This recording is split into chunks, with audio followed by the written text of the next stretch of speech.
Hi, everybody, and welcome back to Think Outside the Board. I'm your host, Brian Toohey, and today I'm coming to you with another bi-monthly update. Yes, this is the late January monthly update in which I talk to you about Kickstarters that are currently running that I think you might want to know about, games that I have acquired since the last video, games that I've backed since the last video, and games that I've played. And we've got 10 games to talk about today.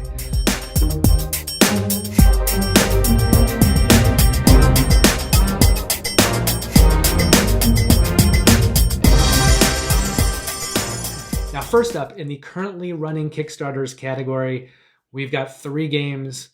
One of them just squeaked in there. This period for this video is supposed to cover January 23rd to February 5th. But of course, CMON had to come along and throw out another 10-day campaign. And the problem with those for me, I'm only doing these videos twice a month. I almost would like to do these videos once a month, but I think that if I were to do that, my information just wouldn't be current enough. I'd be talking about campaigns that just launched that, again, if you're CMON, there's nothing in those campaigns at the beginning. They're not finishing those campaigns until the last day. And we'll talk about that more in just a minute when we talk about CMON's latest campaign, because the way that they run their Kickstarters are always sort of problematic, I think, to assess because they just add so much stuff late in the game. But yeah, so I found that I need to do these videos at least twice a month so that I can kind of be a little more current. Also, if I was doing them only once a month, there just would be too many games. These things would run 3 hours, and we don't need 3-hour videos. That's not helpful to anyone, is it? Well, maybe I like 3-hour. Well, no, I don't even like 3-hour videos anymore. I've changed my mind on that. That's too long. And then if I were to produce these videos only, once a week, who has time for that? So we're doing them every 2 weeks. And normally that means that I can catch kind of all the Kickstarters. But when companies come out with these kind of Kickstarters that only last 10 days, some days they can kind of launch that Kickstarter right after I'd posted a video, and it's going to end before I get the next one made.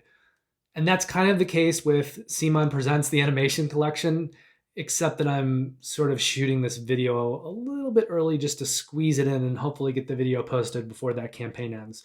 So let's start with that one. It is CMON the Animation Collection. It funds on December 20th. And as is usually the case with CMON, evaluating this campaign is kind of a nightmare. And I thought it wouldn't be. I thought they were doing this campaign this time out that was just going to be kind of 3 base boxes, no stretch goals, and easy peasy, done. Ha ha ha ha. Right? That's not the way CMON does things. So here's the deal. They've got 3 games in this collection. They've got Scooby-Doo the board game. They've got Teen Titans Go Mayhem. That's like another kind of brand. And then they've got Looney Tunes Mayhem. So each of those Mayhem collections come with 4 miniatures in the box. The cool thing about the miniatures in this campaign is they're all pre-painted. So there aren't multiple levels. Everything's pre-painted. If you are a miniatures painter and you want those miniatures unpainted, I'm so sorry, you're out of luck this time. On the other hand, I could see pre-painted miniatures kind of becoming the standard. They look really, really good in general, compared to unpainted. And not everybody wants to paint miniatures. Not everybody is good at painting miniatures. So the subset of people painting miniatures is just that. It's a subset, right? It's not everybody. I think pre-painted miniatures appeal to a lot of people, and I could see that becoming more of a standard in the future. That also means a higher price tag. So I don't know. I don't know where that's going. It does seem like for games that are kind of more intended for children, like Teen Titans Go and Scooby-Doo and Looney Tunes, it makes sense to me that it's pre-painted. I don't think parents are going to want to be doing a lot of painting of miniatures for their kids when it's a very, very kind of light kids-themed game. Anyway, Teen Titans Go and Looney Tunes each have 4 miniatures to start in their base box, but over the course of the campaign, they are adding in 8 more miniatures, so each of those games will finish with 12 miniatures. Some of those miniatures will be Kickstarter exclusives, so if you get the retail version later, you're not going to get those miniatures. If you want everything, you need to get it now. Again, CMON is the king of FOMO. I don't know. I mean, Is it a 4-letter thing, CMON, FOMO? I don't know, but they really seem to kind of like, that seems to be their bread and butter is the FOMO, right? If you buy either of those games by themselves, they're a little bit cheaper than Scooby-Doo. The reason is that Scooby-Doo is going to come with 8 miniatures in the box, and then they're adding in 8 more through stretch goals. So Scooby-Doo will end up with 16 miniatures. Each of the others will end up with 12. If you're buying the Mayhem games just by themselves, you're looking at $50 plus shipping. And for the continental US, they're just throwing out this range of 15 to 27 bucks. 27 bucks is a lot just for shipping. And we're talking the continental United States. So this isn't Alaska or Hawaii or Puerto Rico, continental US. And I always try to take the high end of shipping. That's just what I use. So that way people aren't assuming a lower shipping and then being surprised. All of this preamble that I'm having to do because of CMON is getting me to the point where I'm saying, if you're buying one of those Mayhem games, the cheaper games by itself with shipping, it's going to be 77 bucks. Okay. If you're going to buy the Scooby-Doo one, it's going to be 80 bucks. Again, with the high end of shipping, better to assume the high end of shipping, 107 bucks for that game. If you're buying a bundle of all 3 games, it's a little bit cheaper. You kind of get a bundle discount. It's $192 for those 3 games with shipping for the high end. So it's possible that the shipping could come in a little lower when all is said and done, but I'd rather tell you the higher amount and then have you be happily surprised than to tell you the lower amount and have you be angry and disgruntled. So 192 for the all end at this moment in time. The reason is because even though CMON isn't adding kind of any other things through stretch goals to those base boxes, they're still adding other things through stretch goals. So they now have a 4th game in the series. It's the Wacky Races. I don't know if you remember that from Saturday morning cartoons, but Wacky Races was like this Hanna-Barbera thing where they kind of brought in all the characters from their other shows and they had them all competing in this kind of like, it's a mad world race. So the miniatures in that one are vehicles. So they're bigger, I think, than the other miniatures, and they look really cool. That one's going to come with 11 miniatures, and that is also going to be 80 bucks. That's not going to add on any miniatures. So Scooby-Doo will eventually, once the campaign is done, have 16 miniatures. Wacky Races will have 11, but they're bigger vehicle miniatures. So it's priced at the same price point as Scooby-Doo. And then so far, they now have expansions for some of the other games. They have one right now for Looney Tunes, which gives you 4 more miniatures. And, they're kind of like playing cards. And that's a $25 edition. They have one for Teen Titans Go, which adds in 2 more figures, and that's a $15 edition. And then they have a $15 edition that adds in 2 more figures to Wacky Races. That's another expansion. So they still do not have an expansion for Scooby-Doo, like, another additional one.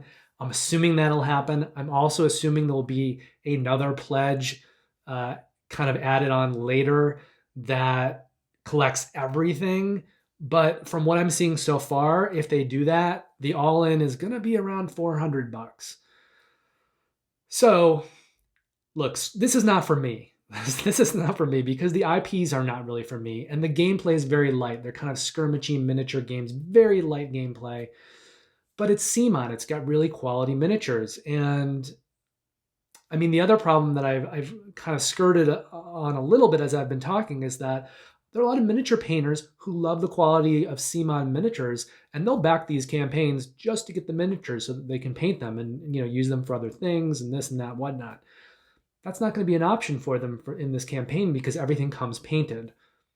So CMON may have hurt themselves with that. On the other hand, these are kind of targeted to kids, so I understand them wanting to have the pre-painted miniatures, but I think maybe it would have been better for them to include both. Anyway, if you can't paint the miniatures and you're looking at a $400 all-in price tag for these very light, cartoon-themed kids games, look, it's already made $500,000, okay? People are buying it, so it's doing fine. I think it's not for me. I could buy several heavy Euros, which are kind of more my style for that $400 price tag. So this isn't for me, but I did want to pass this along to those of you watching, because I think this is something that a lot of people are interested in. Obviously, if it's already reached $500,000, yes, there are a lot of people interested in this. But that is my profile for you today of CMON Presents the Animation Collection. Moving on to the next two Kickstarters, we've got Darwin's Journey, and that one funds on September 28th. Now, this one is being produced by Thundergrift Games, and they have a really good track record. They've made some really beautiful games, and those games include Tang Garden, Spirits of the Forest, and Iwari. But Darwin's Journey is kind of heavier for them, so I feel like they're kind of, dipping their toes in heavier gamer waters, which is interesting because I do know several gaming, kind of heavy gaming companies who are looking to get into lighter games just because they're quicker to make, they're easier to produce, and they appeal to a wider audience, right? The audience for heavy games can be a little more niche. So it's interesting that this is going the other way. Also, this game is made by CMON Luciani, who's one of the two designers, and he's made a lot of great games. He did Barrage, which had some problems with the Kickstarter, but that was purely on the publisher. The game itself, I think, is amazing. It's right up there with Lacerda games for me, and Lacerda he used to be my favorite designer. I think he's kind of been supplanted by the Mindclash team, but I still love Lacerda. I really, really love Lacerda. So if I say that Barrage is right up there with Lacerda games, for me, that's a huge high compliment.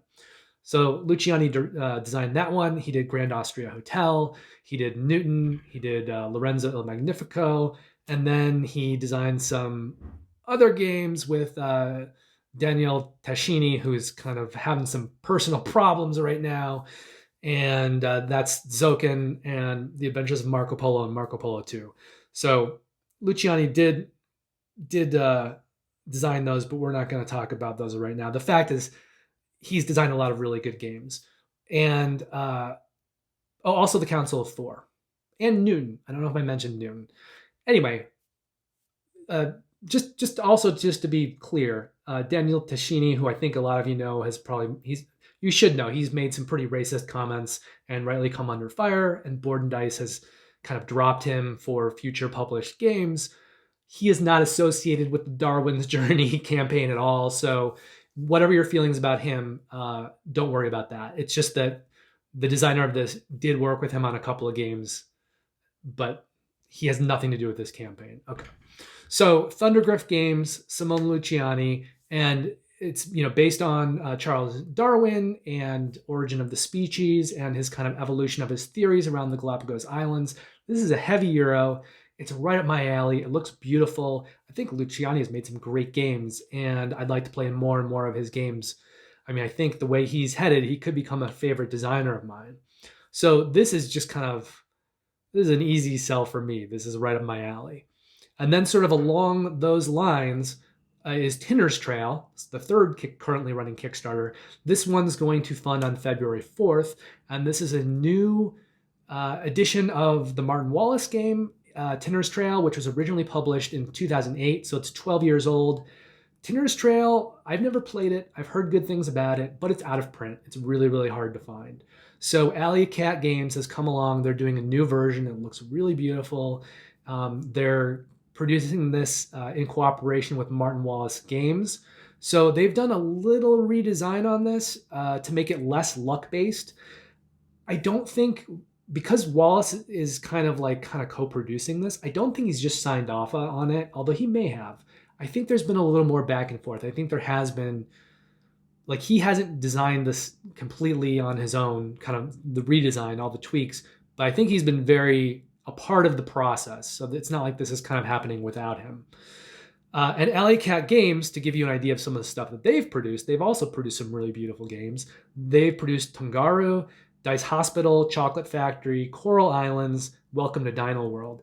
And several of those I almost backed. I almost backed Dice Hospital and Chocolate Factory and Tungaru. And right now I'm trying to kind of play games in anticipation of making my 2020 list, and Tungaru is one of those ones where I'm like, do I need to play that one or not? I'm not sure.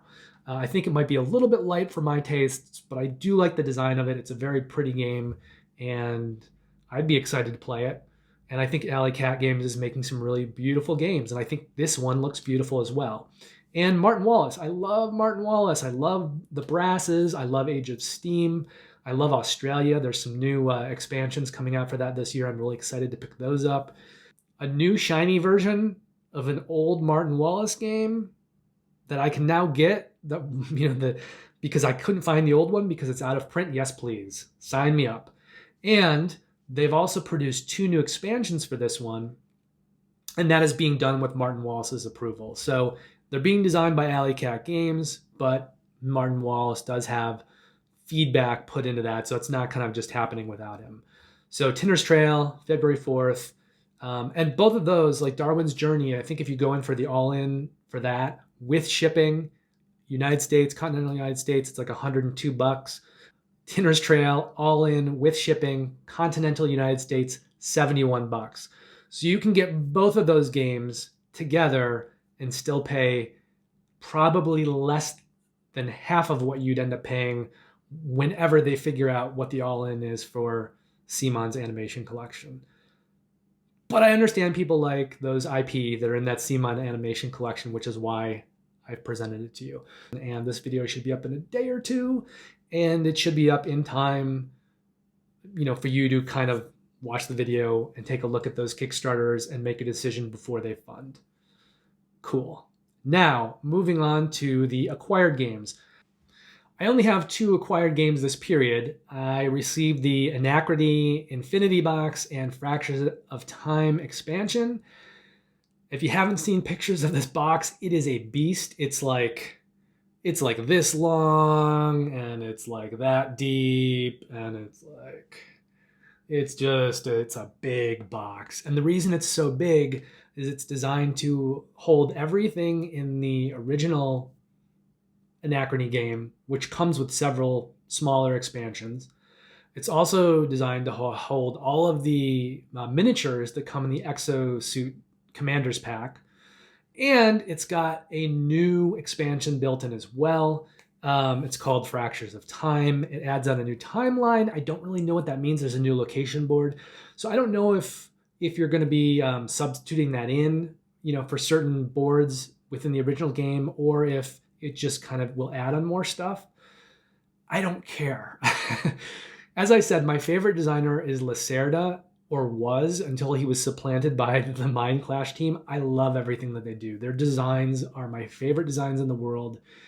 Their games are gorgeous. They're so well produced. So when there's something like, this new Anachrony expansion, I almost don't want to know about it. It's kind of akin to when, you know that there's a new movie coming out that you really, really want to see, and you don't want to watch the trailers because you don't want to have anything ruined for you, right? You want to have that experience.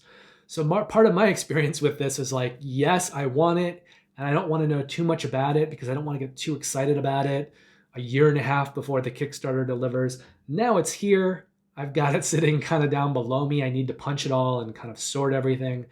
I don't know how quickly I'm going to be doing that because I have a lot of games I'm trying to get played for these first impressions videos that I'm making right now, and also for my 2020 best of list. And that's not really going to qualify. It's not a 2020 game.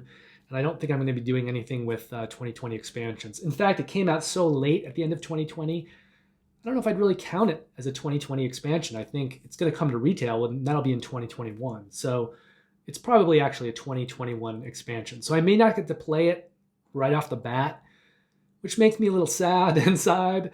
But there it is. But other things that come with this, just to let you know. So there's this new storyline, new location. You've got this new kind of expansion. Then you've got deluxe resources, some of which came with the game, some of which you were able to add on, kind of like resin markers. And I mean, the base game of Anachrony is beautiful. It's just that it has some beautiful cardboard tokens, and they wanted to notch up the production value that much more and give you resin markers for a lot of the components to make it that much nicer. There's also some new mechanics in the game as well. There is a revised solo mode and Future Imperfect, which was yet another expansion that was kind of all added through stretch goals. So there are like kind of 4 or 5 mini expansions added through stretch goals that became a second expansion in this box called Future Imperfect. So there's just a huge treasure trove of stuff. And when you throw in all the old Anachrony stuff, which is already a lot of stuff, this box is like, it may be twice the size of Gloomhaven. I don't think it's twice as tall, but I think it might be a little bit bigger. And I think if you're to kind of compute all the volume, it may be twice the size of Gloomhaven. So it's a big box. But Anachrony, I love you. So it's good stuff. The other game that I got is Kanban EV. Like I said, Lacerda is, or used to be he's at least, let's just say he's in the top 2. He's in my top 2 favorite designers. And everything of his I love. So I'm super excited for a new game from him. And I even got the metal cars, which are going to be pretty cool, but they were not cheap. But those are my new acquisitions this period. Moving on to games I backed. I only backed one game since the last video, and I mentioned it in the last video because it was the only currently running Kickstarter that I talked about last time, and that is ISS Vanguard. So I'm not going to spend a lot of time talking about it again, but it looks amazing. It's the new game from Awakened Realms. Awakened Realms has previously made Lords of Hellas, Nemesis. They have the new Kickstarter that was out earlier in the year for Lockdown, so it's kind of a Nemesis spin-off game. They've got the Great Wall, they've got the Edge Downfield, Tainted Grail. A lot of good games. This War of Mine, the board game. So a lot of good stuff. Nevertheless, ISS Vanguard is sort of a passion project for them. It's a space exploration game, and there are kind of 2 main components to the game. One that happens on your ship, and you have players playing the game cooperatively, and they're each kind of controlling different areas of the ship. It's kind of subdivided, as you might on a Star Trek ship, to different, you've got like the command center and science and kind of different areas of the ship. So each player will be controlling a different area of the ship when the crew is back in the ship. Sometimes they're competing for employees and things like that. And then they'll be going down planet side and to meteors and asteroids and planets and all these kinds of unaway missions, very much like Star Trek, and kind of going on adventures there. And then they'll kind of come back to the ship and do some, reorganization and leveling up and things like that. And it's just a big, massive storytelling campaign game. I'm very, very excited for it. I think that and Unsettled are the 2 space games that I'm really jazzed about that are sort of in production right now that have been on Kickstarter recently. So I played 4 different games this period. One of those was The Crew, The Quest for Planet 9, and I have 12 games played of that.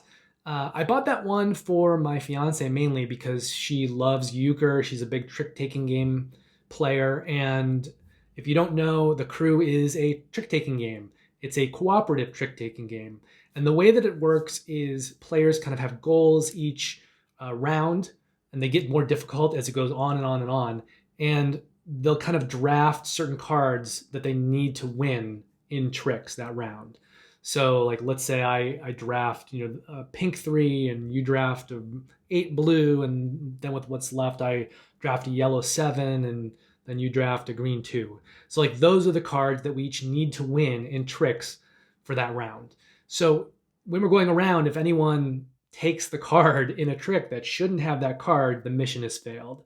Or if, certain goals are just not achieved, the mission fails. And then you just need to go back and replay the mission and try to win those tricks. It's also a silent game, so people are not allowed to talk, but there are a couple kind of cool little mechanics within it. One, which is you get these little tokens that have a red or a green side, and you can put each round, you can put 1 card down, and you can place this marker on the card. And you either put it on the front of the card, the middle of the card, or the back. If you put it on the front, it means that is your highest card of that suit. If you put it at the bottom, it means that's the lowest card of that suit. And if you put it in the middle of the card, it means that's the only card you have of that suit. So it's a way to get a little bit of communication going between the people playing it. There's also a thing you can do where you can flip a distress signal if your hand is really terrible for whatever the goal is, and then you each get to sort of pass off 1 card to each other. If you do that, it counts as an extra try for that mission. So the moment you use the distress signal, that means that it took you 2 tries to complete the mission, even if it took you 1. So we haven't really used the distress signal.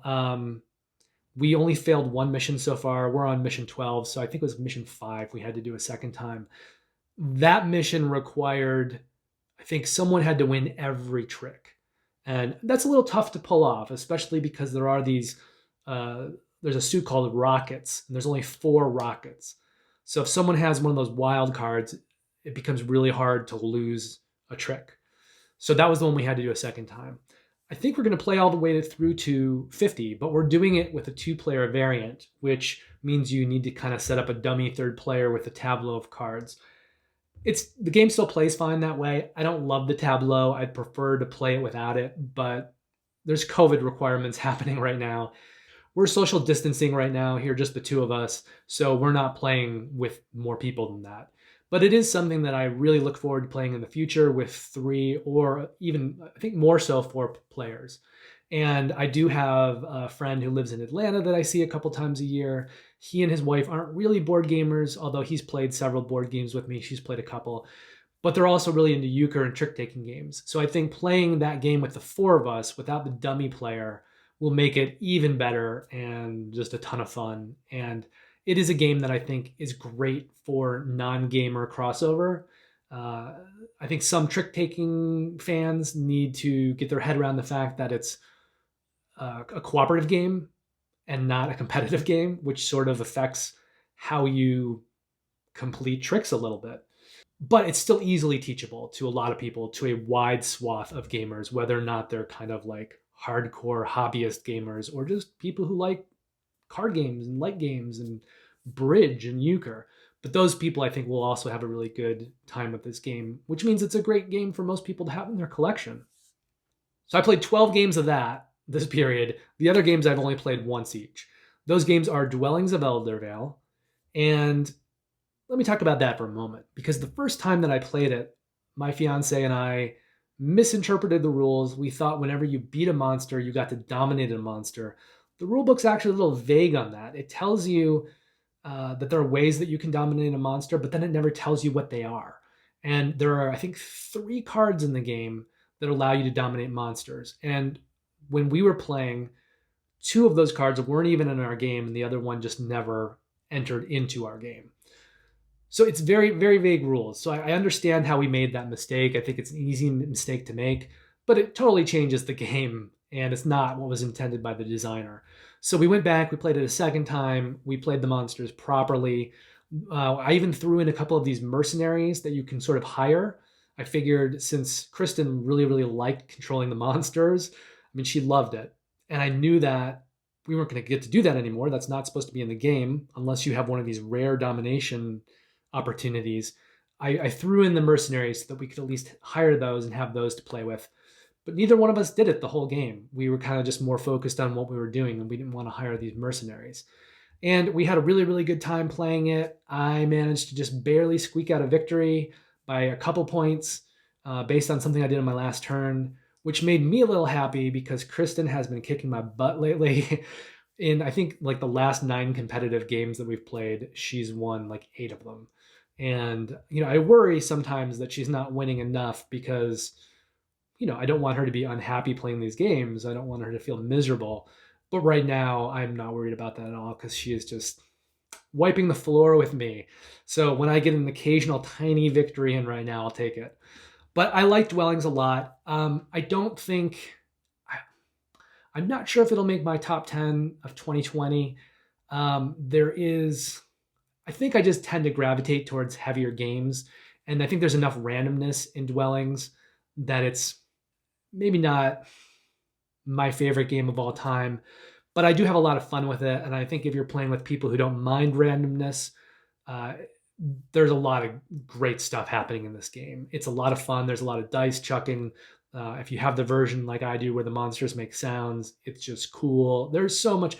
The fact that you put your little workers on the board, and then when you create a house, you put this little rubber helmet on them, this little hat, and it transforms the worker into the dwelling.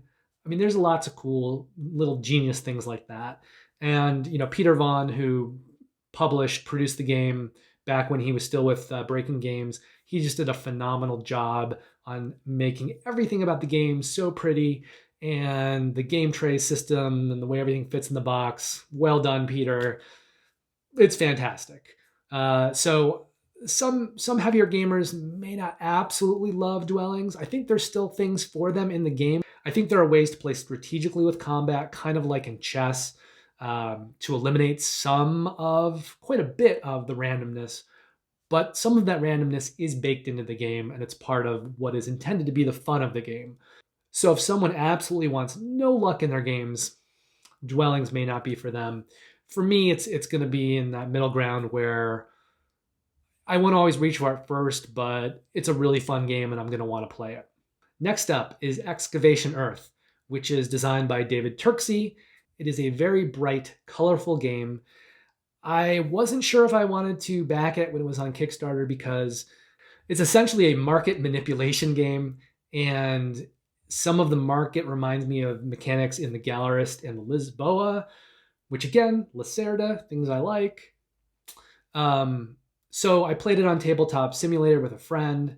I fell mostly in love with it. I don't want to say I fell fully in love with it, but I at least fell mostly in love with it, enough to back it. And I like everything that's going on in the game. The theme is that players are alien factions coming to Earth after Earth has gone extinct, and they are excavating artifacts from Earth.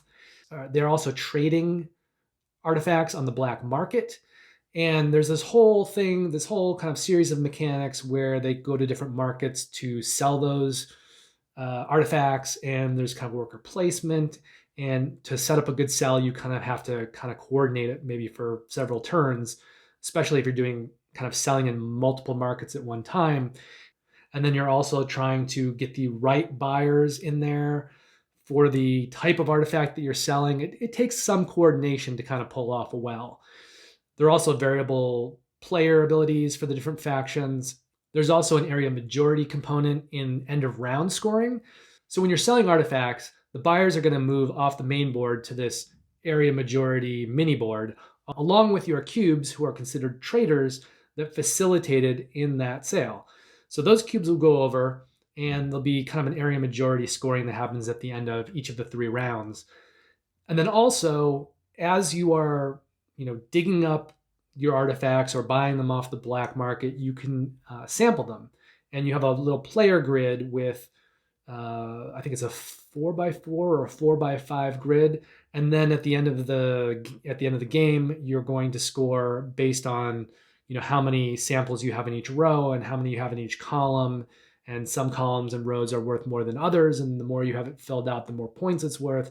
So there are kind of multiple ways to score points. You can do it through, sometimes on the black market, you can just sell stuff and get money.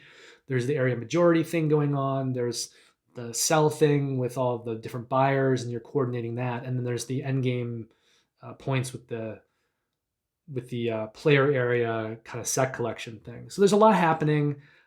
That's kind of like what I like in a heavy Euro, is these various ways to score and ways to kind of like move around. I've already talked about it in this video.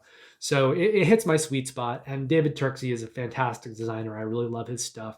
So another big recommendation from me. And then finally, we played Sorcerer City. This one is a real-time tile laying game. It would definitely be a medium light game, maybe even a light game, if not for the presence of these monsters that come out. So how this game plays is you're going to be, it's a little bit like a deck builder, but instead of cards, you have tiles. And each round, you're going to be drawing these tiles out and sort of building a tableau of tiles. And you're going to score points at the end of every round based on color. There's kind of different ways different formations that'll score you points. But then in rounds 2 through 5, a new monster will come out every round. It'll get added into your tiles, and the monsters do disruptive things. Like in our game, we had one monster that came out, and as soon as you drew him, you had to take 3 of the tiles you'd already placed in your city, throw them at the bottom of your stack, then place your monster and carry on. One of the monsters, a similar mechanic, but you'd have to take one of the shields, the tiles with the shields, which are the scoring opportunity tiles. You have to take that, remove it from your tableau, and throw it at the bottom, and then continue. One of the monsters had you draw 3 tiles, discard one from the game completely, place one, and then put the other one at the bottom of your stack. So by the end of the game, if you have, 4 or 5 monsters in your tile stack, it's already a little anxiety inducing placing these tiles like in real time with a sand timer going. But when you constantly have these monsters coming out that make you pull tiles up and, put them at the bottom of your stack and kind of, it sets you back, right, in the process of building this tableau, it can be very stressful to the fact that my fiance, Kristen, as she was playing, her hands started shaking and they even started to turn kind of blue and purple. I don't know what the arterial blood in her hands was doing, but there was a lot of anxiety happening.